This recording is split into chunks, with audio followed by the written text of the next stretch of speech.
The Rio Grande connects northern Mexico and the RGV. It's been a lifeline and a way of life in many cities for decades. And now a local artist is using materials from the river to create pieces of artwork that have a deep meaning. Here's this week's Made in the 956.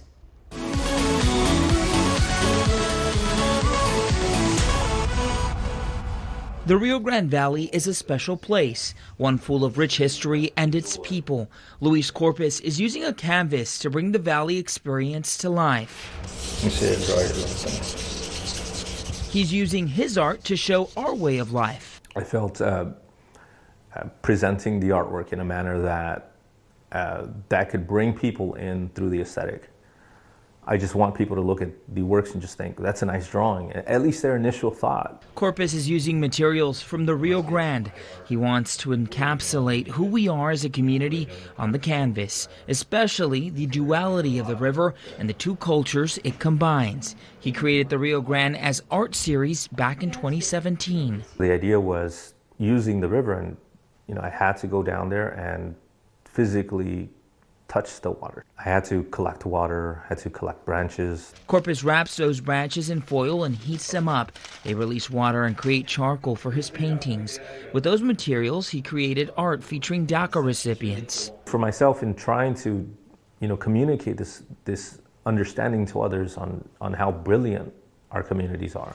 Recently, Corpus was able to put an idea he had for years onto a canvas. It shows a woman carrying a man in the Rio Grande River. The piece depicts religious undertones and is based on the current political climate. The message itself, it's in line with my thought on our communities and the reality of who we are, but it's also, I think this one's a little bit more direct. Corpus went down to the river and had some help bringing the picture to life. He worked on the drawing for some time and then transferred it onto glass. I was able to get the image onto a glass plate.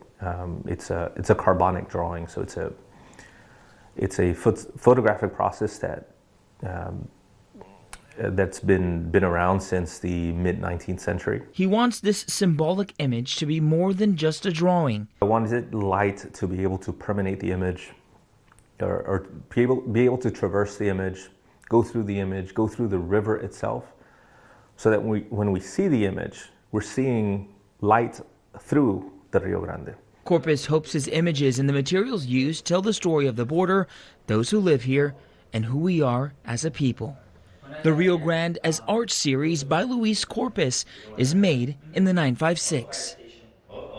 They are just beautiful drawings. If you saw the painting behind him, that's actually a painting of his father, who used to, work in the farm and stuff like that. So it was really nice to see all of those materials come to life. It's very impressive. Now, where can people go if they want to see some more of his work? Yeah, they can go to luiscorpus.com. That's where he has all of his work, especially the Rio Grande art series that he has there. You can find that there. Also, there will be an exhibition, and that will be happening September 8th through October 3rd. So you can go to STC and see that, and the reception will be September 11th, and that'll be from 3 to 4 p.m. Pretty cool. Yeah, very cool.